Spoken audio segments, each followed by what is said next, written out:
পশ্চিমবঙ্গ রাজ্য সরকারি কর্মচারী ফেডারেশনের রাজ্য আহ্বায়ক প্রতাপ নায়েক জানিয়েছেন, নবান্ন কিছুটা সময় চেয়েছে, কখনো বলেনি ডিএ দেবে না। কি বিষয়বস্তু এই ভিডিওতে আমরা জানব। আপনারা জানেন যে পশ্চিমবঙ্গ সরকার কিন্তু জানিয়েছে তারা মহার্ঘ ভাতা দেবে। তাদের বক্তব্য 2008 সালের তুলনায় এখন রাজ্য সরকারি কর্মীদের ডিএ 125% বেড়েছে, কিন্তু কর্মীরা কেন্দ্রীয় হারে বছরে দুবার ডিএ চাইছেন। রাজ্য সরকার 119 পাতার আবেদনে জানিয়েছে তারা বকেয়া ডিএর 25% সরাসরি আদালতের তহবিলে জমা দিতে প্রস্তুত। তাহলে একদিকে রাজ্য সরকার বলছে তারা জমা দিতে প্রস্তুত, বকেয়া ডিএর 25% কোথায় না আদালতে জমা দিতে প্রস্তুত, কিন্তু কর্মীদের অ্যাকাউন্টে দিতে প্রস্তুত নয়। তার তাদের কারণ হিসাবে তারা দেখিয়েছে 119 পাতার অনেক কিছু আছে, তার মধ্যে গুরুত্বপূর্ণ বিষয়গুলো আমরা একটু তুলে ধরব।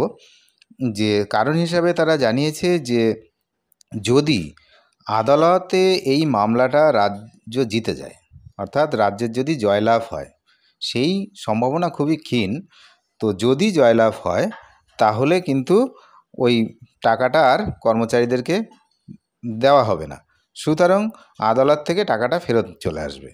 আর যদি অ্যাকাউন্টে দিয়ে দেওয়া হয়, তারপরে যদি তারা জয়লাভ করে, তাহলে ওই টাকা ফেরত নেওয়া কিন্তু কার্যত অসম্ভব সবার অ্যাকাউন্টে চলে গেলে। তো সেই জন্যই কিন্তু এই কথাটা, এই যুক্তি তারা তুলে ধরেছে সুপ্রিম কোর্টে যে মডিফিকেশান আবেদন করা হয়েছে তাতে। এবং শুধু তাই নয়, সেখানে তারা বকেয়া ডিএর যে 25% এই মুহূর্তে দেবে না বা দিতে পারবে না, কিন্তু আদালতে জমা রাখতে পারবে, এটা কিন্তু একটি চাঞ্চল্যকর বিষয়। একদিকে বলছে আর্থিক সংকট, তো অন্যদিকে বলছে আদালতে দিতে প্রস্তুত। তাহলে আর্থিক সংকট যখন, তাহলে আদালতে দেবে তখন কোথায় পাবে? এটা একটা প্রশ্ন আপামর জনসাধারণের। একই সঙ্গে তারা সমস্ত খতিয়ান তুলে ধরেছে, তাদের যে সমস্ত কর্মসূচি, সরকারি কর্মসূচি যেগুলো চলছে, সেগুলোতে কখন, কোথায়, কত টাকা খরচ হয়েছে, এই সমস্ত বিষয়ে কিন্তু সুপ্রিম কোর্টকে জানানো হয়েছে এবং সময় চাওয়া হয়েছে। বলছে যে প্রাপ্য 1,87,142 কোটি টাকা এখনও দেয়নি কেন্দ্র।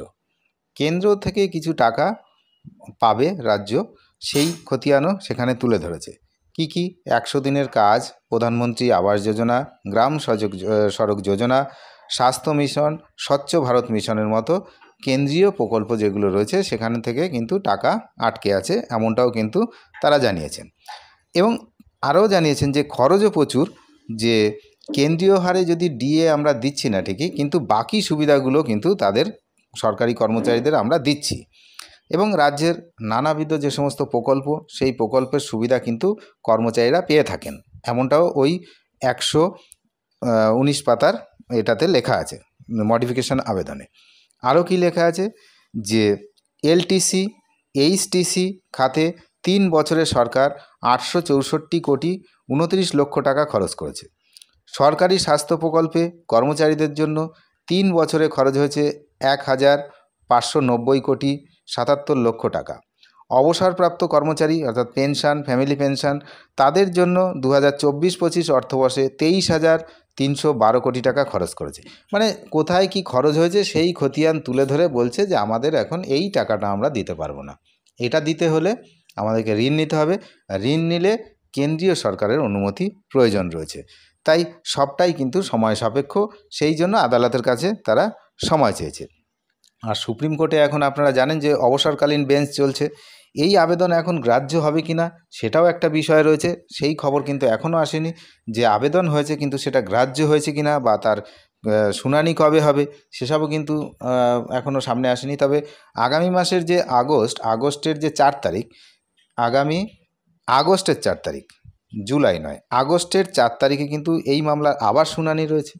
এই যে বকেয়া ডিএ সংক্রান্ত মামলা, সুপ্রিম কোর্টে শুনানি রয়েছে।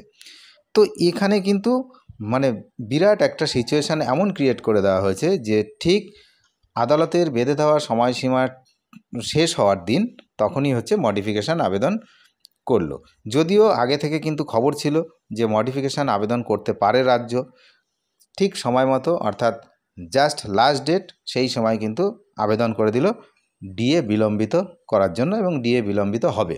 এটা স্বাভাবিক। এবং সেখানে শুধু তাই নয়, তারা 6 মাস সময় চেয়েছে। এবার এই যে 6 মাস, 6 মাসের মধ্যে কিন্তু খুব ক্রুশিয়াল ব্যাপারটা।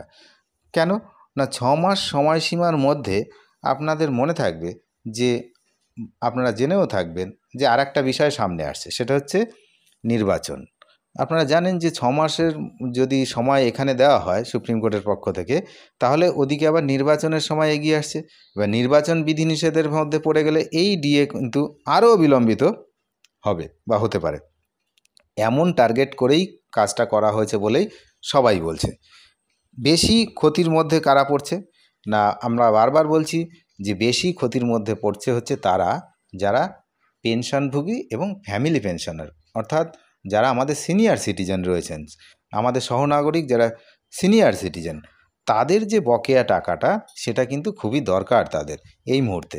তো সেই টাকাটাই কিন্তু মেন এখানে বিষয় হয়ে দাঁড়িয়েছে। তো এখানে কিন্তু নবান্ন কিছুটা সময় চেয়েছে, বলছে না দেবে না, দেবে না এই কথা বলছে না, এমন এমন সিস্টেম করে রেখেছে, বলছে দেব, কিন্তু আমরা কোর্টে জমা রাখবো, কোর্টে জমা রাখবো, সেখান থেকে যদি আমরা কেসে হেরে যাই তারপরে কোর্ট সেখান থেকে ডিস্ট্রিবিউট করবে। এটা কি ধরনের ব্যাপার হলো আপনারাই বিচার করুন। তবে বিষয়টা যে খুব ক্রিটিক্যাল পজিশনে চলে যাচ্ছে আস্তে আস্তে এই ডিএর বিষয়টা, সেটা কিন্তু আমরা বুঝতেই পারছি। এবং ষষ্ঠ পে কমিশনের যে রিপোর্ট বেরিয়েছে সেখানেও আপনারা দেখছেন যে ডিএ যে কর্মীদের ন্যায্য অধিকার, সেই বিষয়টা সেখানে উল্লেখ নেই। সেখানে উল্লেখ এমনটাই ছিল যে রাজ্য সরকার তাদের প্রয়োজন অনুযায়ী, তাদের আর্থিক অবস্থা অনুযায়ী কর্মচারীদের টাইম টু টাইম ডিএ দেবে। রাজ্য সরকার বাধ্য নয় কেন্দ্রীয় হারে ডিএ দিতে। এটাও কিন্তু সেখানে ষষ্ঠ পে কমিশনে পরিষ্কার উল্লেখ করা আছে। সুতরাং এই যুক্তিগুলো কিন্তু দেখাবে আদালতে, যেটা আমাদের ধারণা যে এইটা আদালতে দেখাবে, দেখিয়ে এই যে রায়, সেই রায়ের কিছু মডিফিকেশান চাইছে। এখন সব কিছুই ডিপেন্ড করছে কোর্টের ওপর। কোর্টের যুক্তিতর্ক চলে, আপনারা জানেন, পক্ষ বিপক্ষ যুক্তি দেখাবে, তারপরে যে পক্ষ যে যেমনভাবে জিতবে সেই হিসাবে আবার রায়দান হবে। এবং সেটা যে কবে হবে সেটাই এখন চিন্তার বিষয়।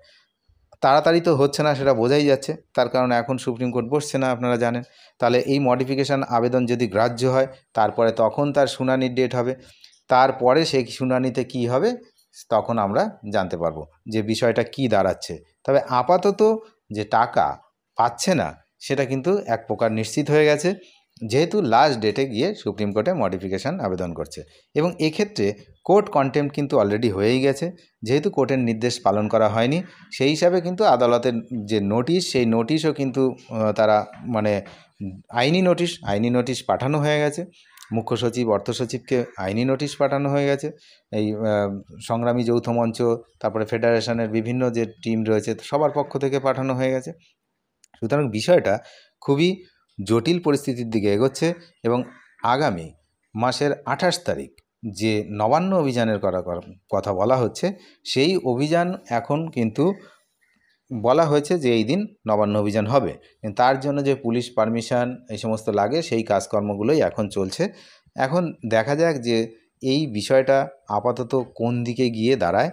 রাজ্য সরকার তাদের আর্থিক অবস্থার কথা জানিয়ে সুপ্রিম কোর্টে মডিফিকেশান আবেদন করেছে এবং সময় চেয়েছে। কোথাও লেখেনি যে আমরা ডিএ দেব না, এটা একটা গুরুত্বপূর্ণ পয়েন্ট। দেব না এই কথা লেখেনি, কিন্তু দিচ্ছে না, বিভিন্ন তার কৌশল সেখানে ব্যবহার হচ্ছে, এটাই আমরা দেখতে পাচ্ছি। অনেক ধন্যবাদ শেষ পর্যন্ত দেখার জন্য। চ্যানেলে যারা নতুন অবশ্যই চ্যানেলটিকে সাবস্ক্রাইব করে সঙ্গে থাকবেন, কারণ কবে কখন কি হবে সব কিছুই কিন্তু এই চ্যানেল থেকেই আপডেট পাওয়া যাবে। ধন্যবাদ।